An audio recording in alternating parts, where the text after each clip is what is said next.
Il y a un truc que je comprends pas. Il y a quand même Teddy Riner qui a déclaré que depuis qu'il a 14 ans, il travaille avec sa psychologue du sport. Léon Marchand qui travaille avec un préparateur mental et que c'est ça, littéralement, en plus de tous ses entraînements, qui l'ont aidé à passer un cap de bon à médaillé olympique. Il y a LeBron James qui tape une méditation sur le bord du terrain à un temps mort, donc qui te montre qu'il travaille sur l'aspect mental, tout comme Rafael Nadal qui déploie 10 000 process quand il était en carrière pour ancrer sa concentration.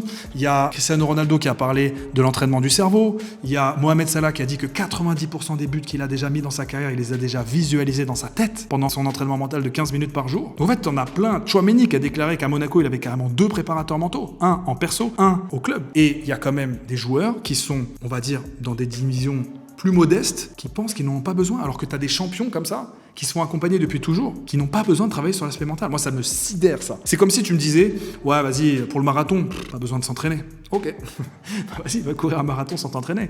Mais je pense qu'à un moment donné, tu vas sentir que le mur, il va pas arriver aux 30 km, il va arriver avant. Donc voilà, il y a un moment donné où c'est un grand joueur, un grand dans ton sport, travaille sur l'aspect mental, les Djokovic, etc. Il y en a plein que j'ai pas cités, travaille sur l'aspect mental. Comment toi, peut-être dans une plus basse division, même si tu es en pro, comment tu peux te dire, ouais, c'est pas important. Voilà, ça n'existe pas. Ça n'existe pas de squeezer un sujet aussi important. Donc si tu veux passer un cap dans ta carrière, il y a un moment donné où ce sujet-là peut devenir le premier sujet sur lequel tu devrais t'intéresser, surtout si dans ta tête, il y a des choses qui ne tournent pas, qui ne permettent pas à ton potentiel de s'exprimer sur le terrain. Une fois que tu prends conscience de ça, tu peux aller voir sur le lien dans ma bio. Je t'ai créé une masterclass qui t'expose justement comment travailler ton mental, comment comprendre tout ce qu'il y a derrière l'aspect travailler son mental. Et je te laisse aller cliquer, on se retrouve de l'autre côté.